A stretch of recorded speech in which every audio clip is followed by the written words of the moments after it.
Bienvenue Stop Invest, la chaîne des top d'investissement. Ici, on parle essentiellement d'entreprises de qualité. Avons-nous une opportunité d'investissement sur Fastenal? C'est la question à laquelle on va essayer de répondre en se basant sur les états financiers de la compagnie. Je rappelle que ceci représente uniquement mon point de vue et non un conseil d'investissement. Et comme d'habitude, je me réserve le droit de me tromper.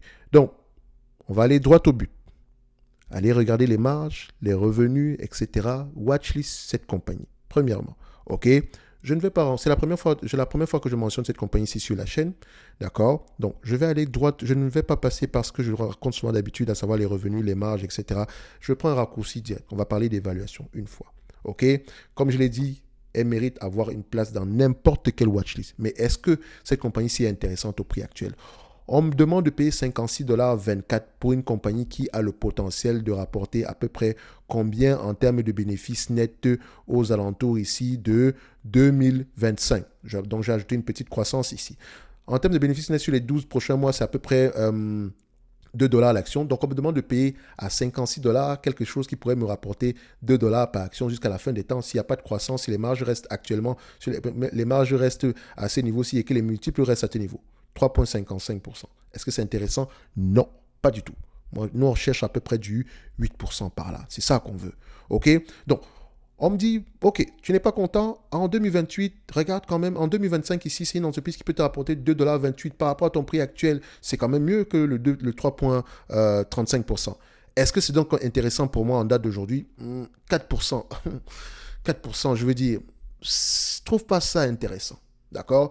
Tu me demandes de payer 56$ pour quelque chose qui pourrait me rapporter 2,28$ d'ici 2025 jusqu'à la fin des temps.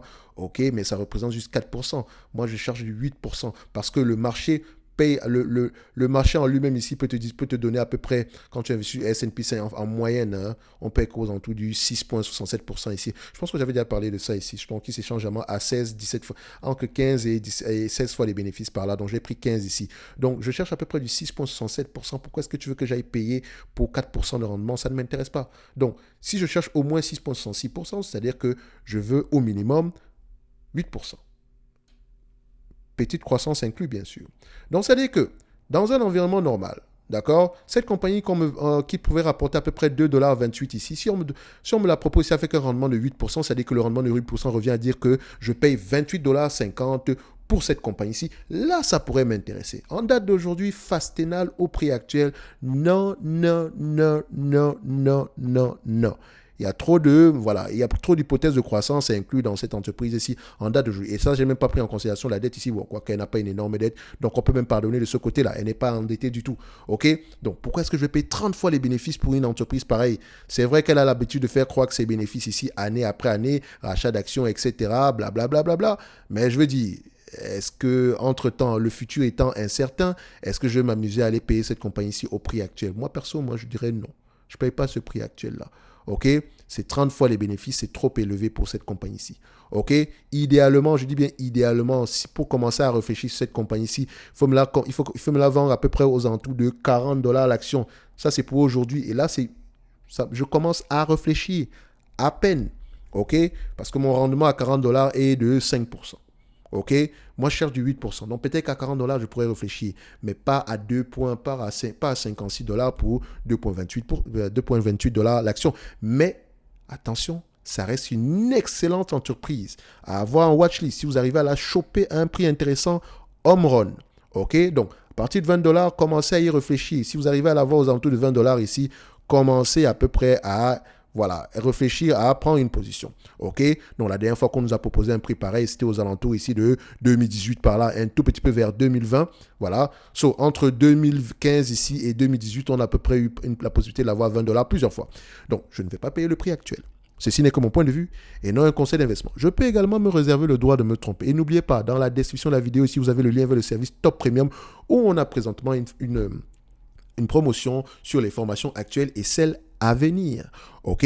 Très important. Donc, en supplément de ça, sur le service Top Premium, je propose généralement ici des analyses quantitatives. Vous pouvez me demander des analyses quantitatives, comme celles qu'on a l'habitude de faire ici.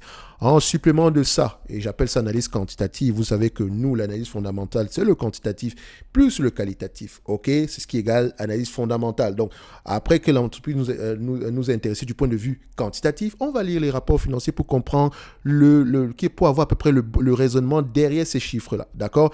Pourquoi est-ce que les revenus sont croissants? Pourquoi est-ce que les marges sont croissantes? Que pensent les analystes? Écoutez les conférences calls.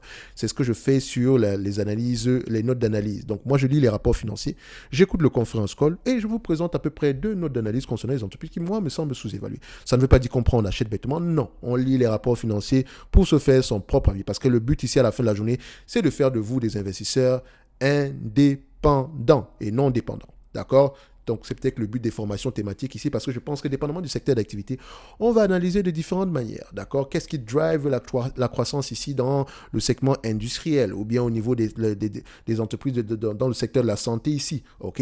Est-ce qu'une compagnie d'assurance s'analyse de la même façon qu'une compagnie bancaire? Et dans les compagnies d'assurance, on a assurance et assurance. Assurance vie ne s'analyse pas de la même façon qu'assurance santé. Faites attention. D'accord?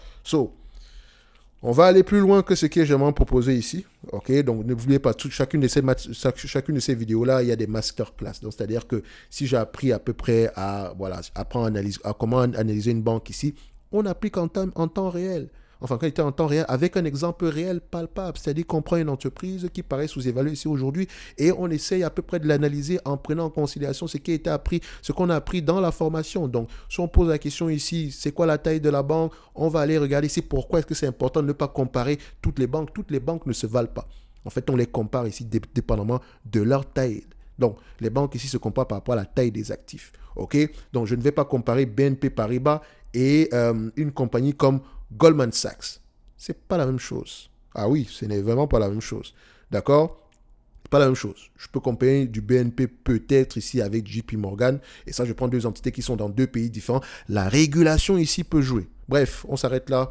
Fastenal est surévalué à mon goût ici aujourd'hui. D'accord? Donc, on va se donner rendez-vous sur la prochaine vidéo. Donc, celui qui est satisfait de prendre cette compagnie ici à 4% de rendement, libre à vous de le faire. Mais posez-vous la question de savoir est-ce qu'il n'y a pas mieux sur le marché. Et je pense que vous pouvez trouver mieux que ça.